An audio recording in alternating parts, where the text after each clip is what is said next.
আমার আল্লাহ পাক আরো হাদিসে শেষে দিকে জানিয়ে দিলেন, আমার কোন বান্দা যদি পৃথিবী পরিমাণ অন্যায় করে, পৃথিবী পরিমাণ গুনাহের কাজ করে, আমি আল্লাহ আমার কাছে যদি ক্ষমা চেয়ে নেয়, আমি আল্লাহ আমার কাছে যদি ফিরে আসে, আমি আল্লাহ আমার কাছে যদি তওবা করে, আমার আল্লাহ পাক জানিয়ে দিলেন আমার ওই বান্দার এই পৃথিবী পরিমাণ গুনাহগুলো আমি আল্লাহ পৃথিবী পরিমাণ ক্ষমা নিয়ে আমার বান্দার জীবনের গুনাহ খাতাগুলোকে মাফ করে দিয়ে থাকি। জোরে বলে সুবহানাল্লাহ।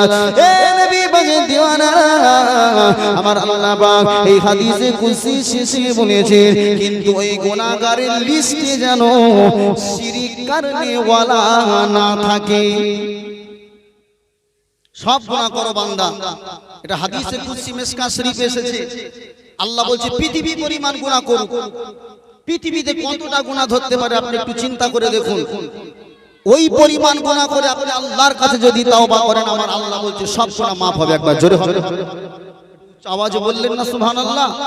কিন্তু কেউ যদি শিরকের গুনাহ করে, আমার আল্লাহ পাক বলছে তার গুনাহটা কি হবে না, একটু জোরে বলেন, maaf হবে না। এটা আমার কথা নয়, আল্লাহ নিজে কোরআনের ভিতরে বলেছে লা ইয়াগফিরু, আমি আল্লাহ ক্ষমা করি না ওই বান্দাদেরকে আইয়ুশরাকা বিহি, যে সমস্ত বান্দারা বান্দিরা আমি আল্লাহ আমার সঙ্গে দুনিয়ার কারুর শিরিক করে, আমি আল্লাহ তাদেরকে maaf করি।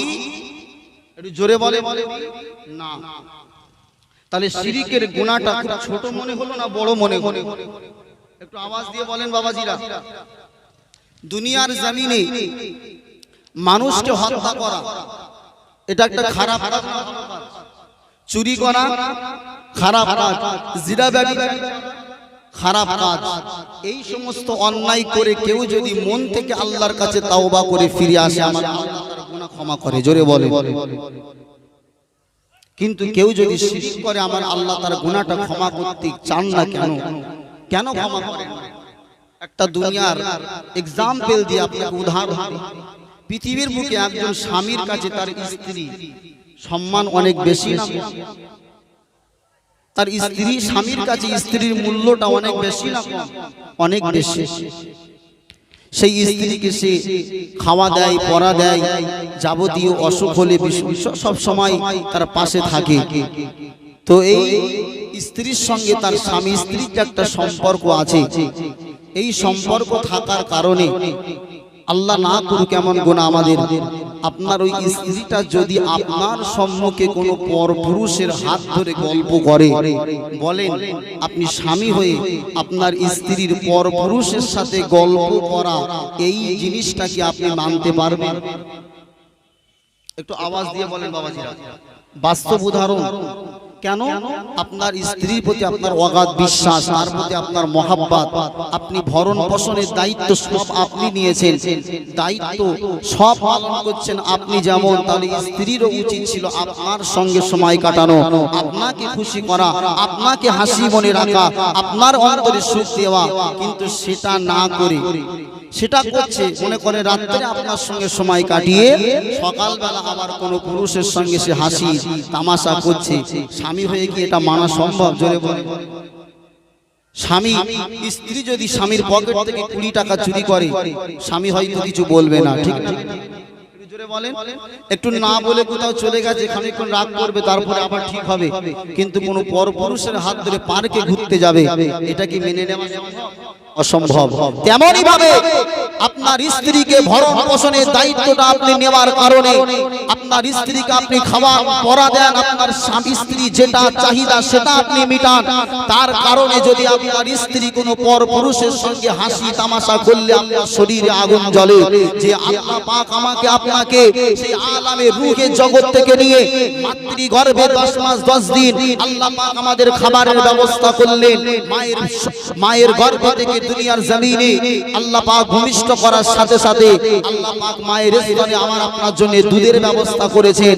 আল্লাহ পাক আমাকে আপনাকে যে হায়াত দিয়েছেন লম্বা, ওই হায়াতে জিন্দেগিতে আমরা কত শ্বাস প্রশ্বাস, কত নিয়ামত আল্লাহর ভক্ষণ করছি, অথচ সেই আল্লাহর নিয়ামত ভক্ষণ করে আল্লাহ আল্লাহকে ইবাদত না করে, আল্লাহকে খুশি না করে, আল্লাহর কাছে হাতটা না পেতে দুনিয়ার কোন বান্দার কাছে যদি বান্দা হাত পাতে, দুনিয়ার কোন মানুষের কাছে যদি সে দ্বারস্থ হয়, আমার আল্লাহ ওই বান্দাটার প্রতি তেমনই অসন্তুষ্ট হন যেমন একজন স্বামী তার স্ত্রীর প্রতি নারাজ হন। ক্লিয়ার? এইটাই কারণ। আপনাকে খাওয়াচ্ছেন কি একবার জোরে বলেন, আওয়াজ দেন। আল্লাহ। বেশক আপনি কোনো কারবার করছেন, ব্যবসা করছেন, আর কিছু করছেন, আপনি হস্তশিল্প যে কোনো একটা কাজের ভিতরেই লিপ্ত আছেন, তারপরেও এই রুজির ব্যবস্থাটা আসমান থেকে করছেন একজনকে। জোরে বলেন। আমার আল্লাহ পাক কোরআনের ভিতরে জানিয়ে দিলেন, ওমা মিন দাব্বাতিন ফিল আরদি ইল্লা আলাল্লাহি রিজকুহা। আল্লাহ বললেন দুনিয়া জমিনে যত মাখলুকাত আছে, শুধু মানুষ নয়, দুনিয়া জমিনে যত পশু পাখি আছে, জীব জন্তু আছে, আটলান্টিক মহাসাগরের তলদেশে যত বড় বড় প্রাণী আছে, আমার আল্লাহ পাক সমস্ত মাখলুকের রুজির দায়িত্বটা নিজেই নিয়েছেন। জোরে বলেন সুবহানাল্লাহ।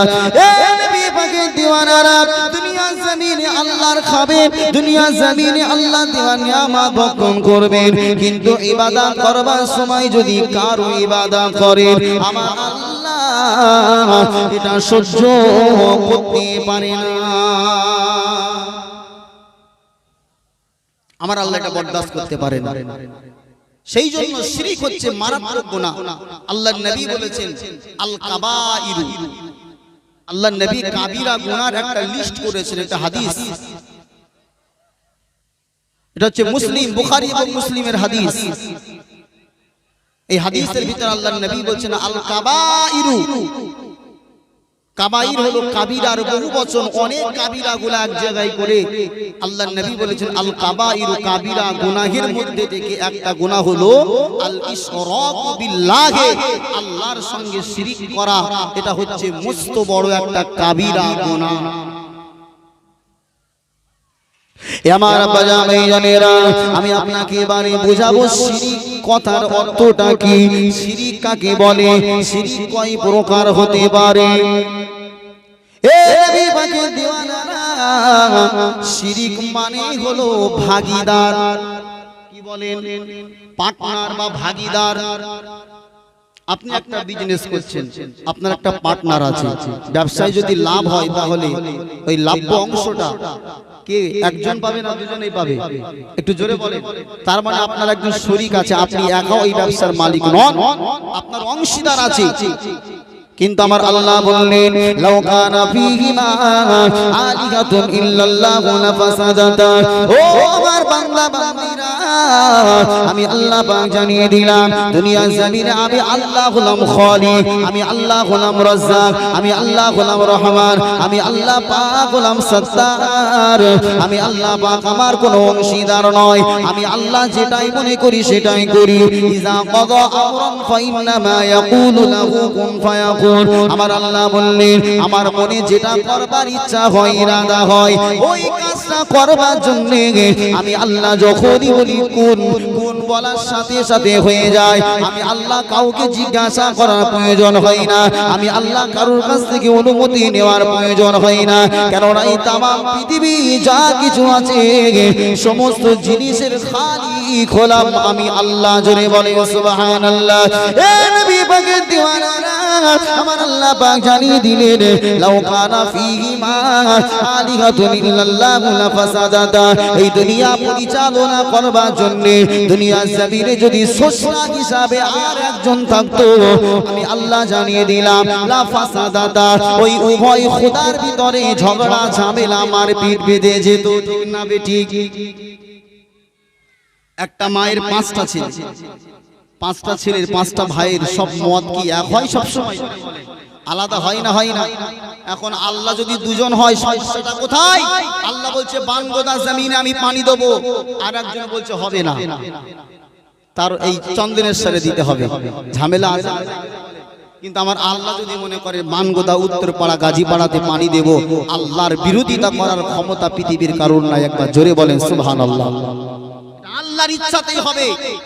কেন আল্লাহ দুনিয়া সৃষ্টি করেছে, রাত চলবে, হুকুম চলবে দুনিয়া জমিনে, একজনের তার নাম কি একবার জোরে বলে আল্লাহ। আল্লাহ কারোর কাছ থেকে পরামর্শ নেওয়ার প্রয়োজন নাই, যদি না নেন আল্লাহকে বলবারও কারোর অধিকার নাই, ঠিক না বেঠিক? সেই জন্য আমার আল্লাহ পাক জানিয়ে দিলেন, আমি আল্লাহ পাক রব্বুল আলামিন তোমাদিগকে জানিয়ে দিলাম, লাউ কানা ফীহিমা আলিহাতুন ইল্লাল্লাহু লাফাসাদাতা, দুনিয়ার জমিনে আমি আল্লাহ ছাড়া যদি আর কোনো মাবুদ থাকতো, অবশ্যই তাদের ভিতরে ঝগড়া ঝামেলা বেঁধে যেত। এ দুনিয়ার মানুষেরা, আমি আল্লাহ পাক জানিয়ে দিলাম, ইন্নাল্লাহা আলা কুল্লি শাইইন কদির, আমি আল্লাহ হলাম সর্বশক্তিমান, আমি আল্লাহ পাক আমার ক্ষমতার অধীনে সবকিছু। তোমার রোগ হয়েছে, রোগ থেকে সেবা দেওয়ার মালিক হলাম আমি আল্লাহ। তোমার সন্তান হয় না, সন্তান দেওয়ার মালিকটা হলাম আমি আল্লাহ। তোমার রুজি হচ্ছে না, রুজি দেওয়ার মালিকটাও হলাম আমি আল্লাহ। তোমার বিবাহ হচ্ছে না, সময় মতো পাত্রী মিলিয়ে দেওয়া এটাও হলো আমি আল্লাহ, আমার দায়িত্ব। আমার আল্লাহ পাক যাবতীয় দায়িত্বের অধিকারী তিনি। আমার আল্লাহ কোন ডিপার্টমেন্ট ভাগ করে দেয় নাই যে চাষের জন্য আলাদা খোদা, বিদ্যার জন্য আলাদা খোদা, শরীর অসুস্থ থেকে সুস্থতার জন্য আর একজন খোদা। না না না, যাবতীয় কর্ম যিনি করেন তিনি হলেন আমাদের রব আল্লাহ। আল্লাহর কোন ক্ষেত্রে শিরক নাই। আপনার কিছু চাওয়ার, আপনার কিছু বলার, সব কিছু আমার আল্লাহর কাছে গিয়েই চাইতে হবে, ঠিক না বেঠিক? জোরে বলেন। আর যদি এই কাজটা না করে আল্লাহকে বাদ দিয়ে দুনিয়ার বুকে কোনো বান্দাকে খুশি করবার জন্য তার কাছে যাই, মনে রাখবেন সে আল্লাহর মনে মানে আল্লাহর সঙ্গে শিরক করলো। একটা উদাহরণ আপনাদেরকে দিয়ে, আপনারা খুব জোরে বলবেন, সন্তান যিনি দেন আমাদেরকে, সন্তান যিনি দেন, সন্তান দেনেওয়ালা কোন হ্যাঁ? আরে কে জোরে বলেন? আল্লাহ। নাকি ঘুটিয়ারি শরীফের পীর? কথা বলছেন। সন্তান দেওয়ার মালিক আমার আল্লাহ না গাজী পীর নাকি খাজা বাবা? আল্লাহ কি এই সন্তানের কন্ট্রাক্টটা বা টেন্ডারটা এই পীর সাহেবদেরকে দিয়ে দিয়েছে নাকি? একটু আওয়াজ দিয়ে বলেন বাবাজিরা। তারপরে আপনি দেখবেন কত হতভাগা কপাল ফাটা মুসলমান নর আর নারী, যাদেরকে সন্তান হয় না, এরা সন্তানের আশায় আল্লাহর মসজিদকে ছেড়ে দিয়ে এরা পীরের দরবারকে বেছে নিয়েছে। মাজারে গিয়ে মান্যত করে, পীরের দরবারে গিয়ে ফুল চড়ায়, কাদর চড়ায়, পীরকে খুশি করে সন্তান চাওয়ার আশা করে, সন্তান পাওয়ার আশা করে। আল্লাহর কসম করে বলছি, আল্লাহর দরবারকে বাদ দিয়ে পৃথিবীর হাজারো দরবারে গিয়ে যদি আপনার জীবনকে আমি শেষ করে দেন, আমার আল্লাহ যদি না চায় সন্তান হওয়া সম্ভব না, ঠিক? আওয়াজ দিয়ে বলেন ঠিক না বেঠিক? কিন্তু বর্তমান সময়ে এই পাপের কাজগুলো সমাজে চলছে না, চলে না? আপনি হাড়োয়ার মাজারে চলে যান, আপনাদের ঘুটিয়ারি গাজী বাবার দরবারে চলে যান, গিয়ে দেখবেন সেখানে কি পরিমাণে শিরক চলছে, কি পরিমাণের খারাপ কাজ চলছে। ছেলে মেয়ে অবাধে সেখানে ঘোরাঘুরি করছে, পর্দার কোনো ব্যাপার নাই। ওই মাজারের যারা খাদেম আছে, মহিলাদেরকে মাজারের ভিতরে ঢুকিয়ে খাজা বাবার দরবারে আর গাজী বাবার দরবারে তাদেরকে দোয়া চাওয়ার সুযোগ করে দেয়। আল্লাহ ওদেরকে জাহান্নামের কাঠ বানাবে। আল্লাহর দরবার ছাড়া কোনো দরবারে চাওয়া যাবে? জোরে বলে। নবীর দরবারে কি চাওয়া যাবে যে ইয়া মুহাম্মদ आप मेरे मतलब को पूरा कर दे, এমন দোয়া আমার নবীর কাছে গিয়ে বলা যাবে? আরে মুসলমান একটু বাংলা কথা বুঝতে শেখেন। দুনিয়ার জমিনে যদি আল্লাহর দরবার ছাড়া আর কোন দ্বিতীয় দরবারে চাওয়া জায়েজ হতো, অবশ্যই সেটা আমার আপনার নবী মুহাম্মদুর রাসূলুল্লাহর দরবারে চাওয়াটা জায়েজ হতো। যখন আমার নবীর দরবারে চাওয়াটা না জায়েজ, হারাম, পৃথিবীর কোন ওলির দরবারে গিয়েও চাওয়াটা হলো না জায়েজ, হারাম, ঠিক না বেঠিক?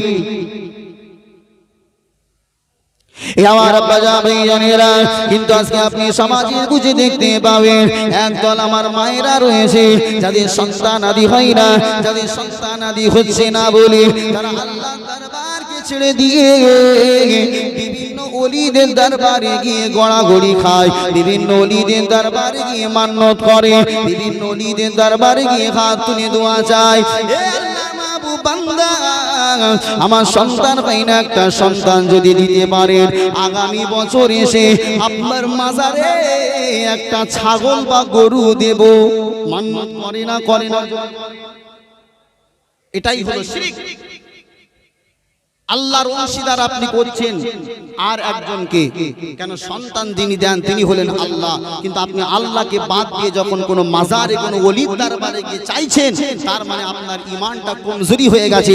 আল্লাহর প্রতি আপনার পূর্ণ আস্থা বিশ্বাস ঈমান নাই, সেই কারণে আল্লাহর দরবারকে ছেড়ে দিয়ে অন্য কারোর কাছে গিয়ে হাত পাতছেন।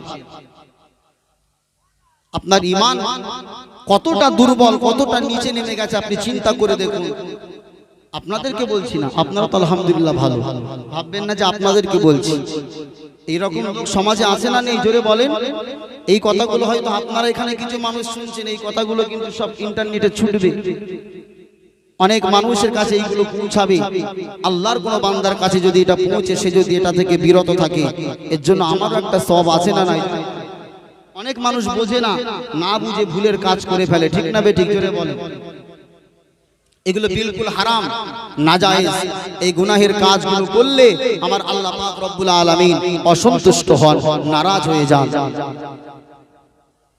আমার বাজানেরা, আমি আপনাকে আরো একটা কথা বললে আপনি অবাক হয়ে যাবেন। আপনি আল্লাহর কাছে দোয়া চাইছি। আমাদের বিবাহ হয়েছে, কারণ হয়তো 1 বছর 2 বছর 3 বছর সন্তান আদি হচ্ছে না। মনে রাখতে হবে আল্লাহ পাক বান্দার জন্য যেটাই করে সেটাই হলো বান্দার জন্য ভালাই।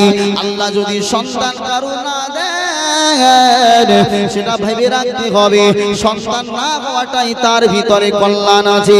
আল্লাহ যদি কারোর একাধারে 10টা মেয়ে সন্তান দেন, পুত্র যদি না দেন, তাহলে তার মন খারাপ করা চলবে না।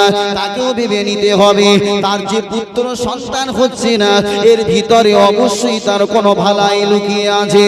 এ নবী পাকের দিওয়ানারা, আমার আপনার বিবাহের বয়স 4-5 যদি পার হয়ে যায়, আর যদি সন্তান আদি না হয়, আমাদের মাথা পাগল হয়ে যায়, আমরা পাগল পারা হয়ে যায়। অবশ্যই একটা মানুষের জন্য দুশ্চিন্তার ব্যাপার, কিন্তু দুশ্চিন্তা বলে আপনি সেই চিন্তাটা মনে রেখে কোনো হারাম কাজের সঙ্গে যুক্ত হতে পারেন না। এ নবী পাকের দিওয়ানারা, আপনার জন্য অপশন আছে। রাতের অন্ধকারে আপনি তাহাজ্জুদের নামাজের পাটিতে বসে বসে বসে বসে আল্লাহর জন্য যদি নামাজ আদায় করে নিয়ে চোখের দুপুটা পানিটা যদি নামাজের পাটিতে ফেলতে পারেন, আমার আল্লাহ চাইলে আপনার ওই দোয়াটাকে কবুল করে নিয়ে আমার আল্লাহ আপনাকে পরবর্তী সময় সন্তানের মা বাবা বানিয়ে দিতে পারেন। পারে না? জোরে বলেন। এ নবী পাকের দিওয়ানারা, আমার কানে এমন খবর আছে, অনেক মা ও বোনেদের সন্তান হয় না বলে তারা 41 দিনের ট্যুর নিয়ে হাড়োয়ার মাজারে চলে আসে। 41 দিন নাকি গোরাচা পীরের মাজারে যদি কেউ থাকতে পারে, তার নাকি সন্তান হয়ে যায়। এ নবী পাকের দিওয়ানারা, ভালো করে মন দিয়ে শুনুন যে 41 দিন সময়টা আপনি কোনো পীরের দরবারে শুয়ে কাটান, ওই সময়টা যদি বেকার সময়টা নষ্ট না করে আপনি যদি তাহাজ্জুদের নামাজের রক্তে যদি আল্লাহ পাক রব্বুল আলামিনের জন্য নামাজ আদায় করে নিয়ে আল্লাহর কাছে দুহাত তুলে যদি আন্তরিকভাবে রোনাজারি করতে পারে, আমার আল্লাহ পাক আপনার ওই রোনাজারিটা একদিন না একদিন কবুল করে আপনাকে সন্তানের পিতা মাতা বানাবেন। আমরা যে দোয়াটা আল্লাহর কাছে চাই, আল্লাহ আমাকে সন্তান দেন, কিন্তু সন্তান হচ্ছে না বলে আমরা হয়তো অনেকে মনে করি আমাদের দোয়া মনে হয় আল্লাহর দরবারে কবুল হচ্ছে না, এটা মনে ভাববেন না। হে আল্লাহর বান্দারা, মনে রাখুন আল্লাহর দরবারে যে দোয়াটাই চাওয়া হয় সেটাই আল্লাহর দরবারে কবুল হয়ে যায়। জোরে বলেন। আপনি সন্তান চেয়েছেন কিন্তু আল্লাহ আপনাকে সন্তান দিচ্ছে না, মানে আপনার দোয়াটা যে কবুল হয়নি এটা নয়। আল্লাহ পাক দেখা যায় ওই সন্তান হওয়া চেয়ে আল্লাহ পাক আপনার অন্য দিক থেকে কোনো ভালাই দান করেন। রাস্তাঘাটে আল্লাহ পাক বিভিন্ন বিপদ আপদের সম্মুখীন থেকে আপনাকে হেফাজত করতে পারেন, আপনি হয়তো জানেন না, আপনার সেই জন্য মনটা খারাপ হয়। তবে মনে রাখবেন, দোয়া চাওয়া কখনো বন্ধ করবেন না। আমার আল্লাহ বলছে, আমার বান্দা যত আমি আল্লাহ আমার কাছে দোয়া চায় আমি আল্লাহ আমার বান্দার প্রতি তত রাজি এবং খুশি হয়ে যাই, জোরে বলেন। আর আমার বান্দা যত আমি আল্লাহ আমার থেকে দূরে চলে যায়, আমি আল্লাহ আমার কাছে চাওয়াটা বন্ধ করে দেয়, আমি আল্লাহ তার প্রতি নারাজ হয়ে যায়।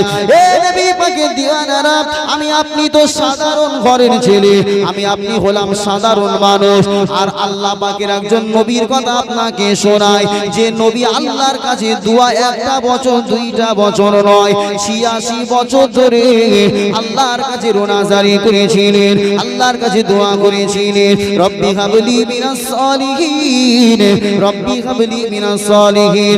এ নবী পাকের দিওয়ানারা, হে আমার মা ও বোনেরা, আল্লাহ পাকের নবী হযরত ইব্রাহিম আলাইহিস সালাতু ওয়াস সালাম, তিনি 86 বছর অর্থাৎ বিয়ে হওয়ার পর থেকে তিনি আল্লাহ পাক রব্বুল আলামিন তাকে 86 বছর বয়সের মাথায় তাকে সন্তান দিয়েছিলেন। বিবাহের সময় থেকে নিয়ে সন্তান হওয়ার আগ পর্যন্ত আল্লাহর নবী ইব্রাহিম আলাইহিস সালাতু ওয়াস সালাম আল্লাহর কাছে সব সময় দোয়া করতেন, কিন্তু না না না, বছর কি বছর কেটে গিয়েছিল, বছর কি বছর পার হয়ে গিয়েছিল, আমার আল্লাহ পাক 86 বছর বয়সে হযরত ইব্রাহিম আলাইহিস সালাতু ওয়াস সালামের জন্য ফাবাশশারনাহু বিগুলামিন হালিম। হে নবী পাকের দিওয়ানারা, 86 বছর বয়সে আমার আল্লাহ পাক ইব্রাহিম নবীর দোয়াটা কবুল করে নিয়ে আল্লাহ পাক তাকে একটা পুত্র সন্তানের সুসংবাদ দিয়েছিলেন, জোরে বলুন সুবহানাল্লাহ। আপনি চিন্তা করুন, আল্লাহর নবী যদি 86 বছর বয়সে আমার আল্লাহ সন্তান দিতে পারেন, তাহলে আজকে আপনাদের যাদের 5 বছর 10 বছর হচ্ছে বাচ্চা হয় না, মন ভাঙবেন না, মনটা খারাপ করবেন না, দোয়া চাইতেই থাকেন, দোয়া চাইতেই থাকেন, একদিন না একদিন আল্লাহর রহম ও দয়া আপনার প্রতি হবেই হবে ইনশাআল্লাহ। কিন্তু আমাদের সবর নাই, আমাদের সবর নাই, ধৈর্য নাই। 5 বছর 6 বছর হয়ে গেছে, আর মানে সমাজের লোকদের কথাও বলি, এদের শুধু ঘুরে ফিরে যে সমস্ত মায়েদের বাচ্চা কাচ্চা হয় না, সন্তানাদি হয় না, ওদের কাজ হলো কি রে, এত বছর হয়ে গেল এখনো সন্তান হচ্ছে না কেন? সন্তানের টেন্ডার কি আমার নিজের কাছে আসে না? এই জোরে বলেন, আমি চাইলেই কি সন্তান জন্ম দিতে পারবো? অসম্ভব। আমার আল্লাহ যতক্ষণ না চাইবে ততক্ষণ সন্তান হওয়াটা সম্ভব নয়। ঘুরে ফিরে শুধু এত বছর হয়ে গেল সন্তান হচ্ছে না কেন? আল্লাহ দিচ্ছে না, হচ্ছে না, তোরা তো জ্বালা করে কেন? যার হচ্ছে না সে ঠিক ম্যানেজ করে নেয়, কিন্তু পাড়ার কিছু মহিলারা ওদের কাজ হলো শুধু ফুটফুট করে কানে এই সমস্ত কথাগুলো বলা। আরে সময় নষ্ট করিস না, যা চলে যা, হাড়ুয়ার মাজারে যা, ঘোড়াচাঁদের মাজারে যা, খাজা বাবার দরবারে চলে যা, ওখানে গিয়ে মান্নত কর, চাদর চড়া, দেখবি আল্লাহ তোর সন্তান দিয়ে দেবে। আমাদের গ্রামের পাশে একটা বই গল্প করবে, 20 বছর বাচ্চা হয় না, আজমির শরীফে গেছে, পরের বছর জোড়া বাচ্চা, তাই ব্যাস চলে গেল। হয় না, হয় না। মহিলাদের হাদিস এদের মাদ্রাসায় পড়া লাগে না, সব হাদিসগুলো শয়তানের পক্ষ থেকে এরা পায়। অনেক হাদিস সমাজের ভিতরে চালু আছে, যার কোন হাদিস আপনি খুঁজে পাবেন না। থালা বাসন হাত থেকে পড়ে গেলে কুটুম আসছে, এ কথা চালু আছে না? একটু আওয়াজ দিয়ে বলেন, এ কথা কোরআনে আছে, হাদিসে আছে, কোন কিতাবে আছে? দেখান, কোন মা দেখাতে পারবে? পারবে না। এগুলো হচ্ছে শয়তানের পক্ষ থেকে কুসংস্কার চালু আছে সমাজের বুকে। আজান হচ্ছে তখন ঘোমটাটা টেনে মাথায় দিচ্ছে, আর সারাদিন মাথায় কাপড় নেই। আজানটা হলে মাথায় কাপড় দিয়ে, ভাই বিধান কোথায় পেয়েছে? মাথায় কাপড় মহিলার জন্য অটোমেটিক সব সময় দিয়ে রাখতে হবে, ঠিক না? আজানটা হলে দিচ্ছে, ভাসুরকে দেখলে ঘুমটা টেনে দিচ্ছে, আর দেওরের বেলায় ঘুমটা নাই। আল্লাহর নবী বলেছেন, দেওর ভাসুর উভয় তোমাদের জন্য মৃত্যুর মতো, ভয় কর ওদের থেকে। কিন্তু সমাজের মায়েরা ভাসুরকে দেখে লজ্জা পায়, ভাসুরের নাম দিতে লজ্জা পায়, কিন্তু দেওরের সামনে এমন ভাব করে যেন ওনার স্বামী, ঠিক না বেটি? দেওরের সঙ্গে কথা বলাটাও যেমন গোনা, ভাসুরের সম্মুখেও তেমন ভাবে আপনার পর্দা ছাড়া আসা, এটাও হলো গোনা। কিন্তু সমাজে একটা কথা চালু, ভাসুরের নাম নিতে না, দেওরের নাম নিতে আছে। খুব ভালো করে বোঝেন মুসলমান, ঠান্ডা মাথায়। তাহলে মায়েরা যখন সন্তানাদি না হয় তখন মাজারে গিয়ে যে মান্যতগুলো করে, এটা গুনাহের কাজ না ভালো কাজ? একবার জোরে বলে। পৃথিবীতে একটা প্রাণী আছে আমরা যাকে খুব নিকৃষ্ট চোখে দেখি, তার নামটা হলো কুকুর। কি বলেন? কথা বলছেন না কেন? কুকুর, কুকুর চেনেন তো নাকি? কুকুরের বছরে কটা করে বাচ্চা হয়? একটা, 5টা, 10টা, 12টা হয়ে যায়। তো বলেন কুকুর কোন মাজারে গিয়ে মান্যত করেছে? করেছে কোনো মাজারে গিয়ে মান্যত? তাহলে কুকুরের যে সন্তানগুলো হচ্ছে এগুলো তো আল্লাহর হুকুমেই হচ্ছে, ঠিক না বেঠিক? তাহলে এটা নিকৃষ্ট প্রাণী, সেও জানে যে আমার সন্তান দেওয়ার মালিক আল্লাহ, কোনো মাজারে যাওয়ার দরকার নাই। আর তুমি কত বড় হতভাগা কপাল পাটা হয়ে গেলে, শয়তান তোমার মাথায় প্রসব না করে দিলে তোমার এত বুদ্ধি নেমে যায় কেন?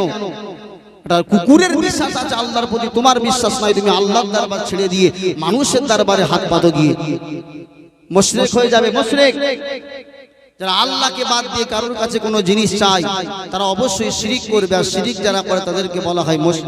না বে ঠিক করে বলে। আমার আব্বা জান ভাইজানেরা, আমি আপনাদেরকে বলতে চাই, সেই জন্য দুনিয়া জমিনে আপনি যদি কোনো বালা মুসিবতের সম্মুখীন হয়ে যান, আপনি যদি কোনো বিপদের মধ্যে দিন কাটান, কোনো মুসিবতের ভিতরে দিন কাটান, আল্লাহর কসম করে জানিয়ে দিলাম পৃথিবীর জমিনে কোনো ওলি, কোনো মাজারে গিয়ে হাত দরকার নাই। আপনি আল্লাহর কাছে হাতটা পাতুন, আমার আল্লাহ আপনার মনের আশা তামান্না পূরণ করে দেবেন। তাই বলে আপনারা এটা যেন ভাববেন না যে মাজারে গিয়ে জিয়ারত করা যাবে না, অবশ্যই জিয়ারত করা চলে। যারা ইয়াজিদু, যার মানে হলো দেখা দেখা দেখা। কি বলেন? জিয়ারত শব্দের মানে হলো চোখ দিয়ে দর্শন করা। কোন আল্লাহর ওলির দরবারে আপনি অবশ্যই জিয়ারত করতে পারবেন, এটা পুরুষের জন্য জায়েজ আছে, জায়েজ আছে। কিন্তু কোন মহিলার জন্য কোন ওলির দরবারে গিয়ে জিয়ারত করাটা হলো নাজায়েজ, হারাম। কথা আমার বুঝছেন? মহিলাদের জন্য কবর জিয়ারত করা কি চলবে? জোরে বলেন। তার স্বামী মারা গেলে সেই স্ত্রী তার স্বামীর কবরে মাটি দিতে পারে না, স্বামীর কবরের ধারে গিয়ে কাঁদতে পারে না, দোয়া করতে পারে না। অথচ ওই মহিলাটাই আবার কোন ওলির দরবারে মাজারে গিয়ে সেখানে গিয়ে দোয়া চায়, হাত পাতে। বলে ওই মহিলাটার জন্য কোন ওলির দরবারে গিয়ে জিয়ারত করাটা কি চলবে? আপনাদের কি রাগ হচ্ছে বাবাজিরা? এই কথা বলে এগুলো হচ্ছে সমাজের বাস্তবতা। আপনার রাগ হোক, ভালো লাগুক, খারাপ লাগুক, সেটা আমার দেখার বিষয় না। আমার বিষয় হলো হক কথাগুলো মানুষকে বলে শুনিয়ে দেওয়া। মানবেন না মানবেন আপনার ইখতিয়ার। আপনাকে সঠিক পথে চালাবার জন্য আমি টেন্ডার নিয়ে বসে নাই। আল্লাহর নবীকে বলা হয়েছিল আপনি শুনিয়ে দেন, যদি মানে তার কপাল ভালো, না মানলে জাহান্নামের গাড়টাই যাবে। আমার দায়িত্ব শোনানো, শুনিয়ে দিচ্ছি। যদি মনে হয় মানবেন, নচেৎ মানবেন না। আমার বাজা ভাইজানেরা, আমি আপনাদেরকে আরো একটা কথা বলতে চাই। সমাজের বুকে একটা যে কুপ্রথা চালু আছে, সন্তানাদি না হলে যেমন মাজারে গিয়ে দোয়া চাওয়া হয়, অনেক মানুষ আল্লাহকে বাদ দিয়ে অনেক সময় পাথরের উপরে বিশ্বাসটা এনে ফেলে। শিয়ালদা হাওড়া স্টেশনে গিয়ে আপনি দেখতে পাবেন ওখানে অনেক আংটি বিক্রি করেনেওয়ালা, আংটি যারা বিক্রি করে বাক্সের ভিতরে নিয়ে অনেক হাজারো রকমের পাথরের আংটি নিয়ে বসে আছে। আর তারা ক্যাম্পাসারি করতে থাকে। যদি কারো সন্তান না হয়, কারো যদি চাকরি না হয়, যদি রুজিতে বরকত চায়, কেউ যদি ভালো খেতে চায়, সংসারে সুখ হচ্ছে না, আমার এই আংটির পাথরটা একবার হাতে দিয়ে দেখেন, সংসারে উন্নতি হবে, সন্তান হয়ে যাবে, চাকরি হচ্ছে না হয়ে যাবে। আর অনেক কপাল ফাটা হতভাগা মুসলমান নিজের আয় করা পয়সা, রক্ত পানি করা পয়সা দিয়ে ওই আংটির পাথরগুলো হাতে লাগিয়ে নিজের ভাগ্যকে পরিবর্তন করতে চায়। এমন মুসলমান সমাজে আছে না নাই? জোরে বলেন। লাইন দিয়ে আছে, এটা অমুক পাথর, অমুক নাম। এর কাজ কি? এর কাজ হলো হাতে রাখলে 1 বছরের ভিতরে চাকরি হবে। এ মুসলমানেরা, নিজের বুদ্ধিজীব নিজের বিবেককে একবার প্রশ্ন করুন। যে লোকটা হাওড়া স্টেশনে বসে, শিয়ালদা স্টেশনে বসে আংটি বিক্রি করছে, ওর কাছে হাজারো রকমের আংটির পাথর আছে। ওর আংটি হাতে পড়লে আপনি যদি রাতারাতি ধনী হয়ে যান, ওর আংটি পড়লে আপনি যদি চাকরি পেয়ে যান, তাহলে আপনি ঘুরিয়ে তাকে কেন বলেন না, তোর আংটির যদি এত ক্ষমতা, তাহলে কেন তুই ফুটপাতে বসে আংটি বিক্রি করিস? কথা কি বুঝলেন?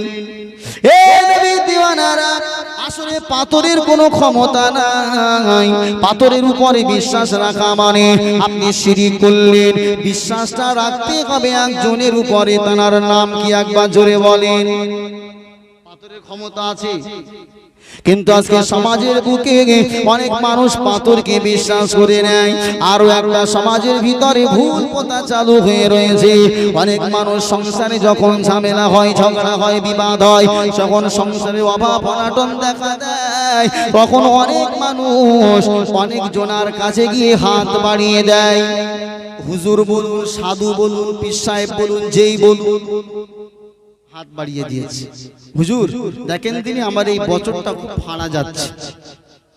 খুব ভালো করে শুনেন বাবাজিরা, হাত বাড়িয়ে দিয়েছে, দিয়ে বলছে দেখুন না আমার হাতে কি ব্যাপার।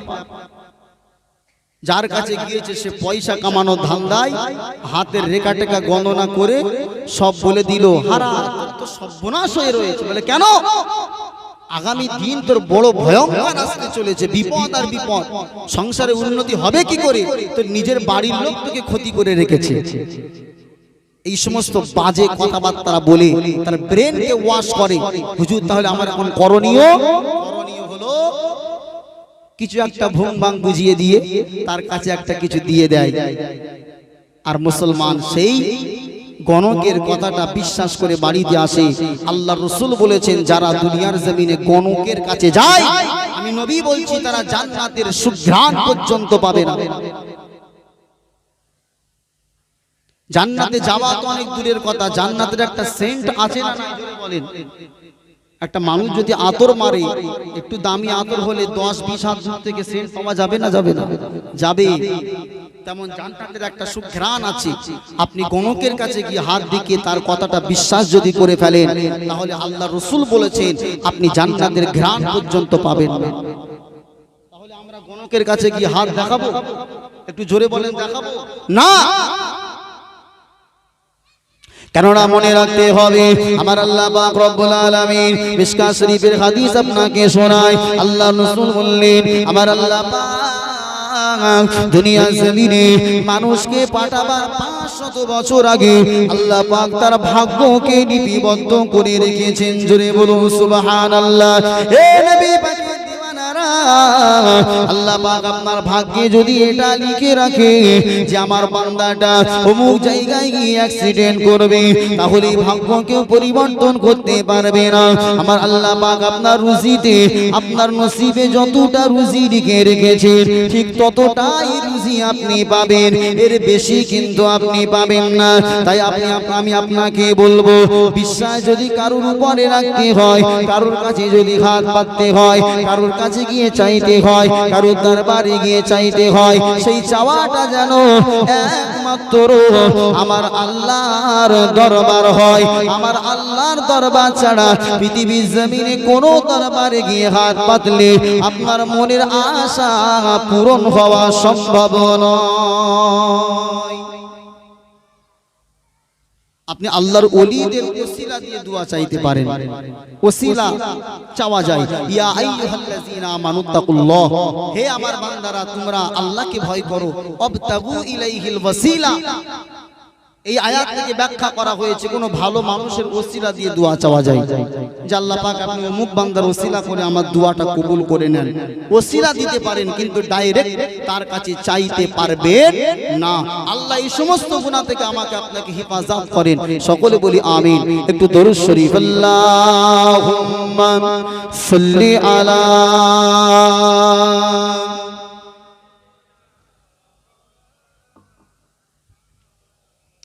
وعلى آل سيدنا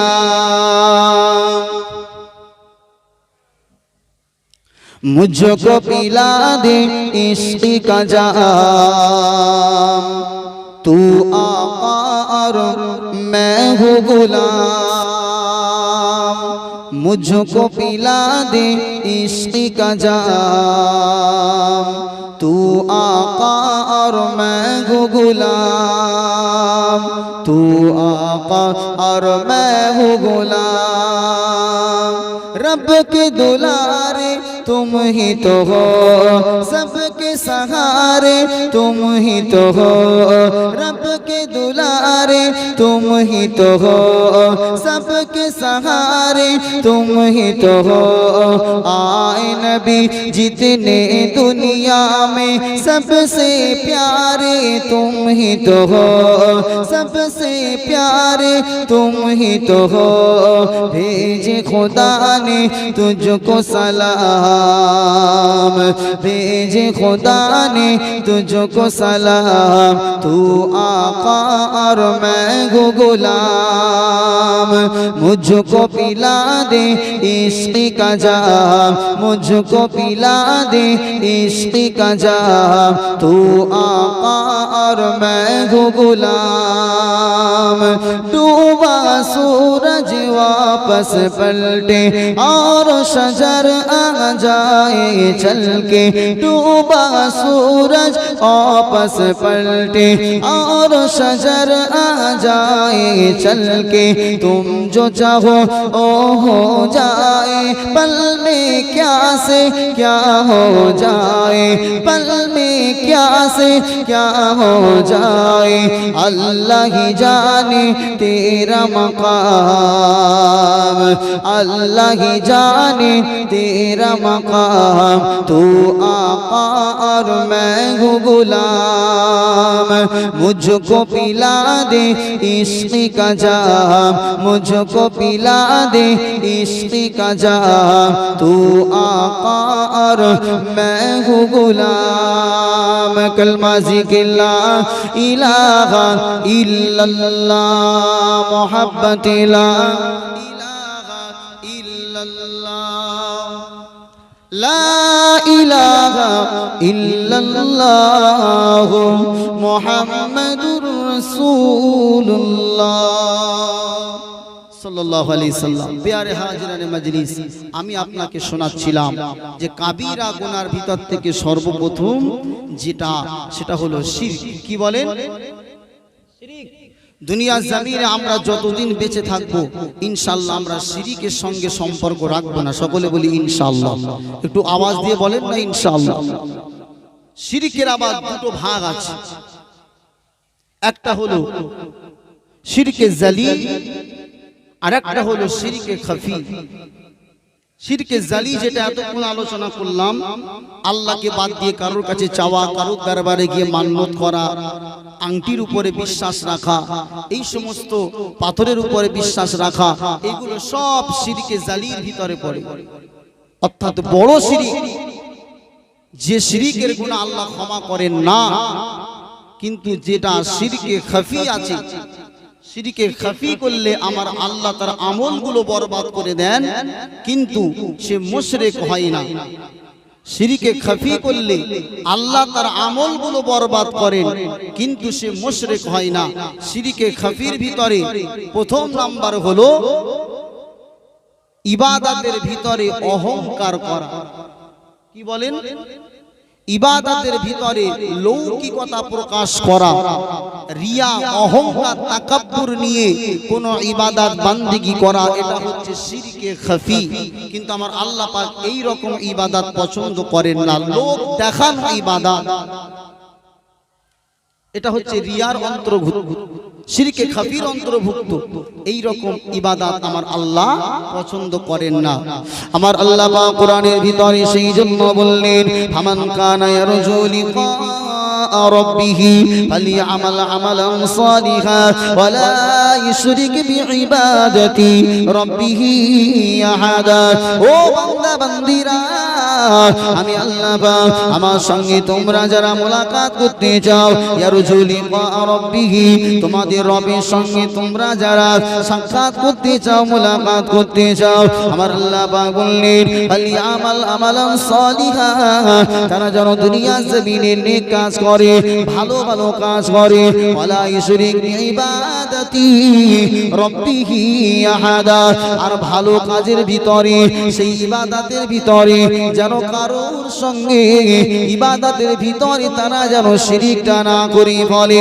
এ নবী দিওয়ানারা ইবাদতের ভিতরে শিরক মানে হলো তাফসীর ইবনে কাসিরের ভিতর থেকে বলছি আল্লামা ইবনে কাসির রাহমাতুল্লাহ আলাইহি তিনি এই ইবাদতের ভিতরে শিরকের ব্যাখ্যায় লিখেছেন দুনিয়ার জমিনে কেউ নামাজ পড়ছে কিন্তু এই নামাজটা আল্লাহর জন্য পড়তে হয় নামাজটা আল্লাহর জন্য পড়তে হয় কিন্তু দুনিয়ার বুকে কোন মানুষ যদি তাকে নামাজি বলবে কোন মানুষকে দেখাবার উদ্দেশ্যে যদি নামাজটা আদায় করে নেয় তার মানে ইবাদতের ভিতরে আল্লাহ ছাড়া আরো কাউকে সে দেখাতে চাইলো তার মানে সে শিরকে গভীর অন্তর্ভুক্ত হয়ে গেল এ নবী পাকের দিওয়ানারা কিন্তু নামাজটা হবে আল্লাহর জন্য কোন মানুষের জন্য নামাজটা নয় আমার আল্লাহ কোরআনের ভিতরে অন্য আয়াতে বললেন কুল ইন্না সলাতি ওয়া নুসুকি ওয়া মাহইয়ায়া ওয়া মামাতি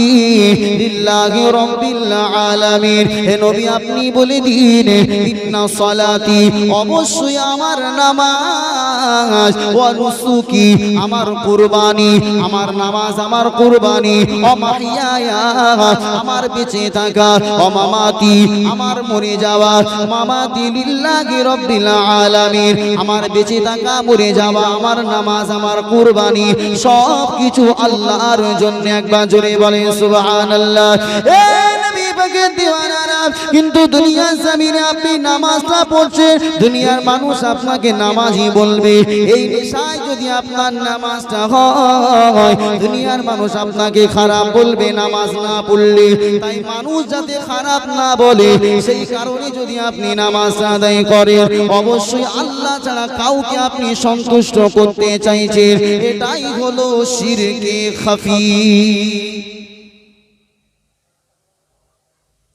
বাড়িতে যখন নামাজ পড়ছে মুরগির মতো ঠোকর মারছে ঠপা ঠপ 4 রাকাত নামাজ পড়তে মাত্র 1.5 মিনিট ব্যাস হয়ে গেছে আর সবার সম্মুখে নামাজ পড়ছে মনে হচ্ছে জান্নাত থেকে পালিয়ে এসেছে 4 রাকাত নামাজ পড়তে 7 মিনিট 8 মিনিট রুকু করছে তো করছে আর বাড়ি যখন ঘরের ভিতরে দরওয়াজা দিয়ে পড়ছে কেউ তো আর দেখে না তখন ব্যাস 2 মিনিটের ভিতরে নামাজ শেষ আর মসজিদে যখন আসছে লোকালয়ে যখন আসছে মানুষ খারাপ বলবে কি ব্যাপার এত তাড়াতাড়ি নামাজ হচ্ছে কেন খুব সুন্দর করে কিরাত পড়ে ভালো করে সুন্দর করে নামাজ পড়লেন তার মানে ইবাদতের ভিতরে আপনি শিরক করলেন আল্লাহকে দেখাবার জন্য যদি করতেন তাহলে ঘরের ভিতরে দরওয়াজা জানালা বন্ধ করে দিয়ে আপনি যখন ইবাদত করতেন অবশ্যই আপনি ভাবতেন যে আল্লাহ আমাকে দেখছে না হয় আমি আল্লাহকে দেখছি ইবাদতটা ভালো হতো কিন্তু সে ভয় আপনার ঘরের ভিতরে ছিল না যখন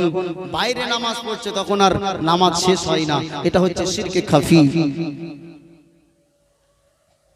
নামাজের কথাটা ছেড়ে দেন এবারে আসুন দুনিয়ার জমিনে অনেক বান্দা এমন আছে আল্লাহ পাক যাদের উপরে হজটাকে ফরজ করে দিয়েছে আল্লাহ পাক কোরআনের ভিতরে জানিয়ে দিলেন ওয়াতিমুল হাজ্জা ওয়াল উমরাতা লিল্লাহ ও আমার বান্দা বান্দীরা তোমরা হজ এবং উমরাটা পালন করো আল্লাহর জন্য কার জন্য জোরে বলেন আর অনেক মানুষ হজ করতে যাচ্ছে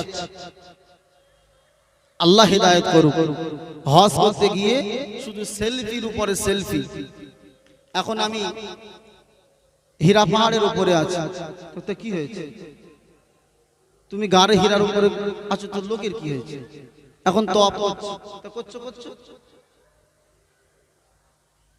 এসবগুলো কি লোকের দেখানোর কোনো ব্যাপার যদি নিহাত আপনার নিয়াতটা ভালো থাকে যে অনেক মানুষ তারা হয়তো নিজের চোখে সাপা পাহাড় দেখতে পারে না তাদের জন্য একটু পোস্ট করি সে ব্যাপারটা আল্লাহ আপনার অন্তরে ব্যাপারটা জানে না যদি এটা হয় আল্লাহ হয়তো কবুল করতে পারেন কিন্তু যদি আপনি এই নিয়াতে পোস্ট করেন যে আমি হজে এসেছি, লোককে দেখাই, লোক আমাকে ভালো বলবে, এই নিয়াত যদি আপনার ওই হজের ভিতরে চলে যায় তাহলে কিন্তু আপনার হজটা কবুল হওয়ার অনেক আশঙ্কা কমে যাবে। আমার জানেরা কেন উমরা হবে, হজ হবে, সব কিছু আল্লাহর জন্য। আপনি যা কিছু করবেন আপনার অন্তরে নিয়াত থাকা লাগবে, আমার আল্লাহ যদি খুশি হয়ে যায় এর প্রতিদানের বদলা, এর জাযা আমার আল্লাহ জান্নাত দিয়ে বান্দাকে দিয়ে দেবে। কারণ আমার আল্লাহ পাক কোরআনের ভিতরে সূরা তাওবাতে জানিয়ে দিয়েছেন, ইন্নাল্লাহা আশতারা মিনাল মুমিনিনা আনফুসাহুম ওয়া আমওয়ালাহুম বিআন্না লাহুমুল জান্নাহ।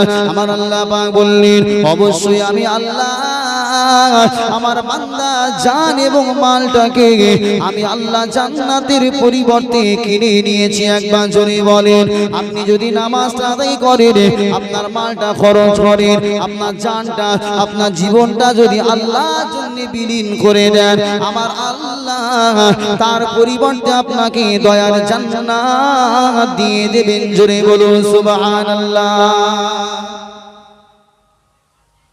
কিন্তু সেই ইবাদতটার ভিতরে যেন অবশ্যই খুলুসিয়াত থাকে, লিল্লাহিয়াত থাকে, আল্লাহকে দেখাবার উদ্দেশ্যই হতে হবে। যদি এটা না হয় তাহলে আপনার ওই ইবাদতের ভিতরে অবশ্যই শিরক আছে, শিরক আছে, শিরকে খাফি আছে। আপনার ওই ইবাদত সম্পূর্ণ বরবাদ হয়ে যাবে, বেকার হয়ে যাবে।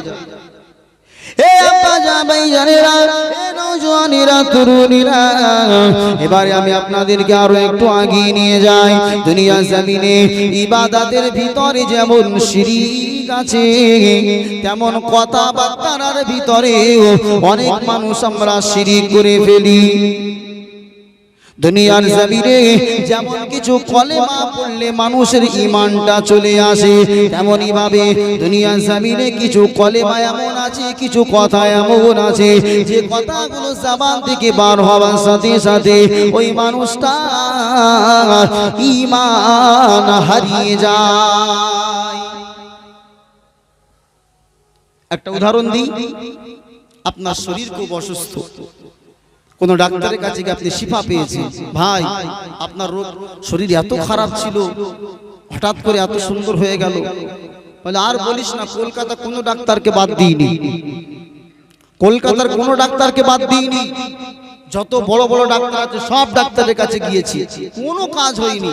আমাদের বাড়ির পাশেই ভাঙড়ের একটা ডাক্তার ছিল, এক খাম দিয়েছে, ব্যাস শরীর সুস্থ হয়ে গেছে। বলেন ঔষধের কি ক্ষমতা আছে আপনার রোগটাকে সারাতে?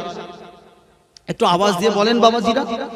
তাহলে এই যে আপনার বিশ্বাস, আপনার কথাটা যদিও আপনি না বুঝে বলেছেন, কিন্তু আপনার বলা উচিত ছিল অমুক ডাক্তারের ওষুধ খেয়েছি, ওই ঔষধের বা ডাক্তারের ওসিলা করে আল্লাহ আমার শরীরকে সুস্থ দিয়েছেন। কিন্তু আপনি যদি বলেন যে অমুক ডাক্তার এত ভালো, একবার ঔষধ দিয়েছে আর আমার শরীর ভালো হয়ে গেছে, আপনার এই কথাটার ভিতরে ঈমান চলে যাবার আশঙ্কা, ঈমান চলে যাবে।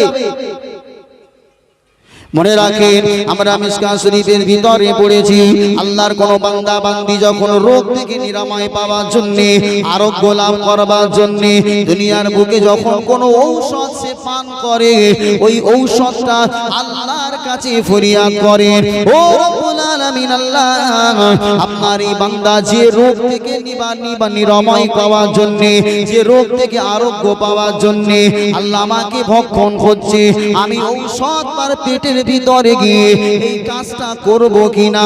আমার আল্লাহ যদি ওই ঔষধকে অনুমতি দিয়ে দেয়, ওই ঔষধটা বান্দার সেই রোগের চিকিৎসা শুরু করে। একবার জোরে বলেন সুবহানাল্লাহ। আমার আল্লাহ যদি ওই ঔষধকে হুকুম না দেয়, অনুমতি না দেয়, আপনি যদি গোটা ঔষধের দোকানটাও খেয়ে ফেলেন, আমার আল্লাহ যদি না চায় আপনার শরীর কখনো সুস্থ হওয়া সম্ভব নয়। এটা কি মানে? ঔষধের কোনো ক্ষমতা নাই, এটা জাস্ট একটা ওসিলা। তাই বলে আবার এটাও করা যাবে না যে যখন শিফা দেওয়ার মালিক হলো আল্লাহ, জ্বর হয়েছে ঔষধ খাবো না, দেখি আল্লাহ সারাই কিনা, তাহলে কিন্তু অচিরেই পটল করতে হবে। কেন ঔষধ খাওয়া আল্লাহর কাছে মানে নিজের শরীর থেকে রোগকে আরোগ্য পাওয়ার জন্য আল্লাহর কাছে দোয়া চাওয়া, ঔষধ খাওয়া, এটাও হাবিবের সুন্নাত। একবার জোরে বলেন সুবহানাল্লাহ। ঔষধ খেতে হবে, কিন্তু বিশ্বাস রাখতে হবে কার উপর? একবার জোরে বলে, আল্লাহর উপরে বিশ্বাস রাখতে হবে।